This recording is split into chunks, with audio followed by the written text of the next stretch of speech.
I've always felt that the best two time travel stories were The Time Machine and Charles Dickens' Christmas Carol.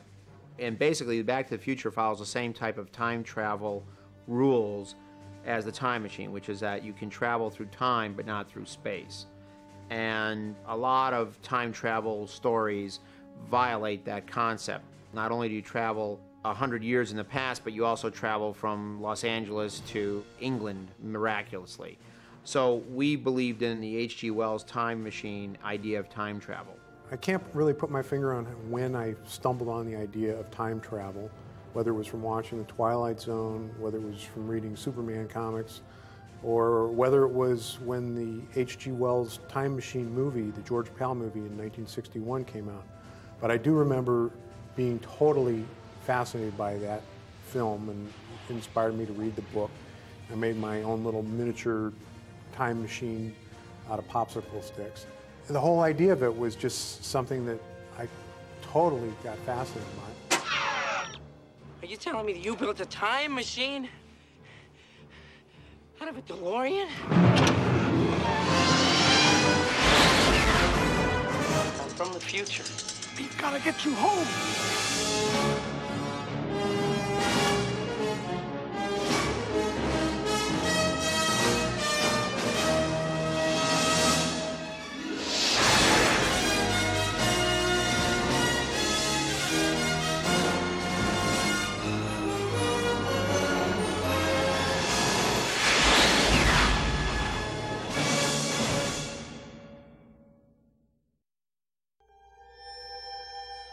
As I remember, the idea for Back to the Future came about with, and who knows where these ideas really come from, but it was like the notion that Bob Gale had of what it would be like to see your parents as kids when you were the same age as they were. You're my mom.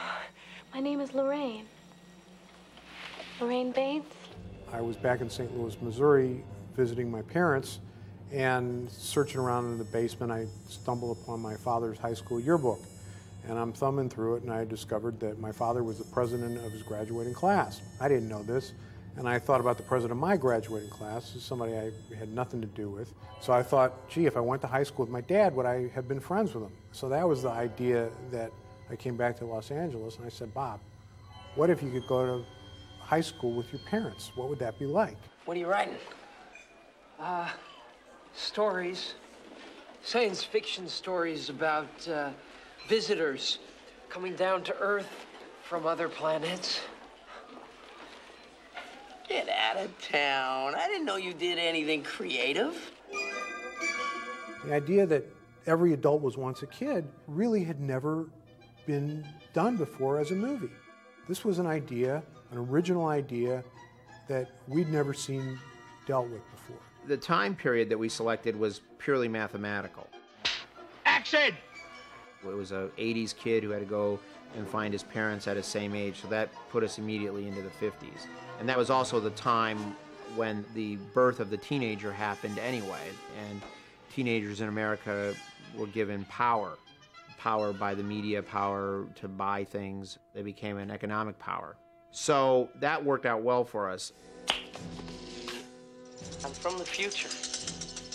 I came here in a time machine that you invented. When we sat down to write the first script and we said, we need a time machine, where does a time machine come from? The time machine has to be invented in somebody's garage. The archetype American inventor that does stuff like this in his garage, it's Doc Brown. I was standing on the edge of my toilet, hanging a clock. The porcelain was wet. I slipped, hit my head on the edge of the sink, and when I came to, I had a revelation, a vision, a picture in my head, a picture of this. This is what makes time travel possible. Flux capacitor. Where did he come from? We kind of had an idea that he probably worked on the Manhattan Project. In fact, with the nuclear aspect of it, we were pretty sure that that was the case. But he went off on his own, and he had these weird ideas about flux capacitors and so forth. The very first idea of the time machine was that it was a chamber of some sort. I guess we had it built into an old refrigerator. But it became very apparent that if you were going to really build a time machine, it should be a vehicle. And probably it should be a tracked vehicle, kind of like a tank. Because if you're going to travel to times when there were no paved roads, you'd have to be able to get around. But we decided to use the DeLorean automobile because of this joke that we had in the movie. When the time machine arrives in the past, the people who live in the farmhouse think that it's an alien spaceship. Looks like an airplane without wings. That ain't no airplane. Look.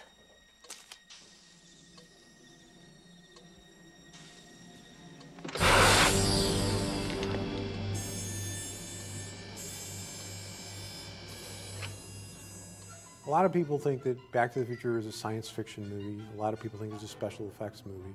The fact is that there are only 31 or 32 special effects shots in the entire film. In discussing with our special effects people and our artists about what was time travel going to look like, we started coming up with, and they started coming up with all kinds of ideas. What is the space-time continuum going to look like when Marty's in the DeLorean? And all kinds of great big visual eye candy. And at a certain point, Bob and I looked at each other and said, you know, that's all bogus. We don't need any of that stuff. Time travel should be instantaneous. This is a story about people. It's not a story about hardware. The hardware is just what we use to make it believable. Mark Twain had the Connecticut Yankee get hit over the head and wake up in King Arthur's time. There's other stories where somebody wishes that they were in the past.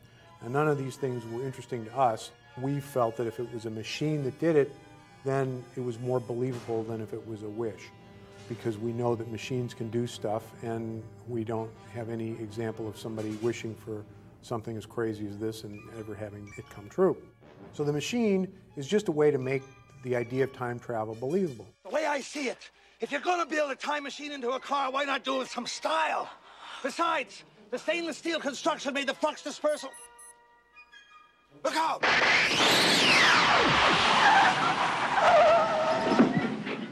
A script is something that's always changing.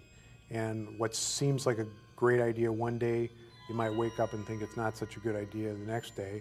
Or more likely, you have a great idea, and then the next day or the next week you come up with an even better idea. 1.21 gigawatts! Tom, how am I going to generate that kind of power? It can't be done, can it? We had this idea for a nuclear explosion actually being the element that was required to bring Marty back from 1955 to 1985, and we had him go into Nevada to this nuclear test site. It turned out that the expense of that whole sequence was going to cost $1 million, which was a lot more money in 1984 when we were making the movie than it is today. But we couldn't afford it. Marty, I'm sorry, but the only power source capable of generating 1.21 gigawatts of electricity is a bolt of lightning. So we put on our thinking caps, and we came up with something that turned out to be far, far better than what this nuclear thing would have been.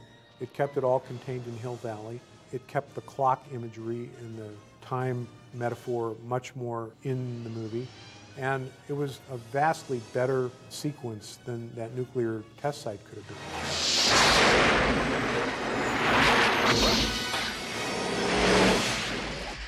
We originally wrote the project for Columbia Pictures, who put it into turnaround. And this was in the early 80s, and the average teen film in the early 80s was very R-rated. And they were sort of drinking, drugging, sex comedies, and those were the films that were making a lot of money. So most of the studios, when we went to set the film up, thought that the film was too soft because it didn't have a lot of edgy stuff in it, except for Disney, who thought that because of the relationship with the son and the mother, it was too dirty. Do you mind if we park for a while? That's a great idea. I'd love to park. Huh? I could see how it would be troubling on paper to people, the idea of a boy and his mother kind of having that kind of relationship. But so much around it was so sweet and so accessible and so engaging. And the intent was not salacious. The intent was not pandering. It wasn't meant to be, you know, gratuitously titillating. I think a man should be strong so he can stand up for himself and protect the woman he loves. And Leah, you know, was so brilliant because Leah just played it like this girl. I mean, she wasn't carrying around the whole mother thing in her head when she was playing it. She was playing what this girl might have felt when this kind of mysterious, exciting kid comes into the neighborhood. Where does he come from? Yeah, where does he live? I don't know. but I'm gonna find out. I think the purity of her performance, the purity of Bob's intention, and the purity of Bob and Bob's script to just tell an engaging story kind of took away from anything that might have been, you know, creepy about that. Stephen, very early on, he was one of the first people I had read the screenplay, and he liked it very much, and he wanted to produce it like he did in my previous films. But my previous two films were not successful, and I was concerned that if Stephen had produced a third film that was a box office flop, then I would not be able to probably get a job anywhere as a director. So I explained that to him, and he said, I think you're probably right. And then many years went by, 3 to be exact, and then I was finally hired by Michael Douglas to do Romancing the Stone, which fortunately was a hit. And then everybody wanted to do Back to the Future because Romancing the Stone was a hit movie. And I thought it would only be appropriate to go back to the one guy who's the only person who had faith in it based on the material itself, and that was Stephen. Casting is something that you just feel. Crispin and Leah, they all came in and read many times and became the character. Chris Lloyd, I knew he was the perfect Doc Brown the minute he walked in the office without even having to say a word. Just by looking at him, I knew he was perfect. Christopher Lloyd says that his model for creating the character was actually the conductor Leopold Stokowski, with the hair that way and the big broad gestures. Doc Brown walks around like he's conducting the orchestra of the world, and that's what Chris drew upon. I notice your band is on the roster for the dance auditions after school today. Why even bother, McFly? You don't have a chance. You're too much like your own man. No McFly ever amounted to anything in the history of Hill Valley. Yeah, well, history is gonna change. I was doing a film called Teen Wolf, and I was shooting it in Pasadena. And some people that had showed up on the same block that we were shooting, and they were scouting location. So we said, what location are they scouting for? And somebody said, it's this new movie called Back to the Future. I remember thinking, man, it'd be great to be in a movie like that. Sounds like, you know, a great movie. Steven Spielberg producing. Michael J. Fox was actually our first choice for the part of Marty. And because he was doing Family Ties at the same time that we were going to be shooting, there was no way that he was going to be available to us. So it was completely out of the question. And we kept pushing our start date back because we were having such a hard time finding a kid that we thought could carry the movie. For that reason, we did these screen tests because we had to be absolutely sure. So it finally came down to an actor named C. Thomas Howell and Eric Stoltz. And Tommy's screen test was terrific, but the CEO of MCA saw the 2 screen tests, and he said, it's got to be Eric Stoltz. It's got to be Eric Stoltz. And I'm so convinced that Eric is going to be great in this part that if he doesn't work out with him, you recast it and start all over again. Okay, well, he never thought that that was ever going to happen. And we never thought it was ever going to happen, really.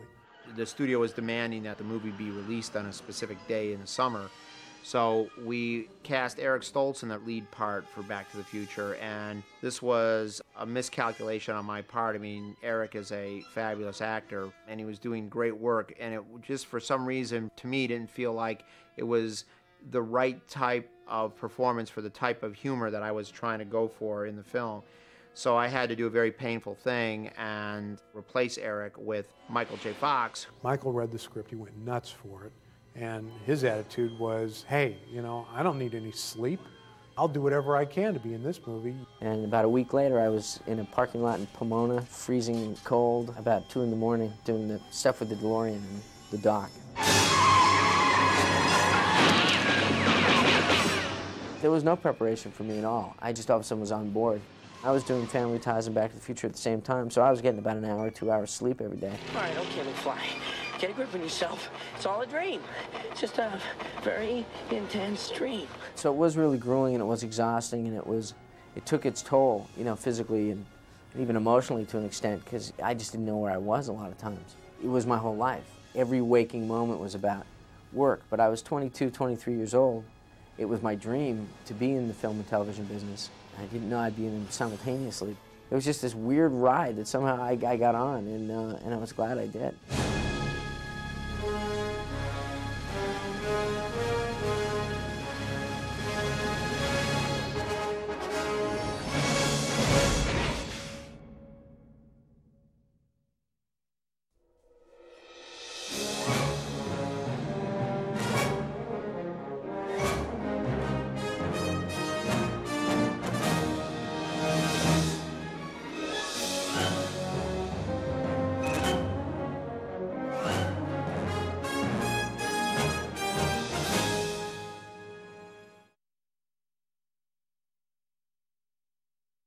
Bye.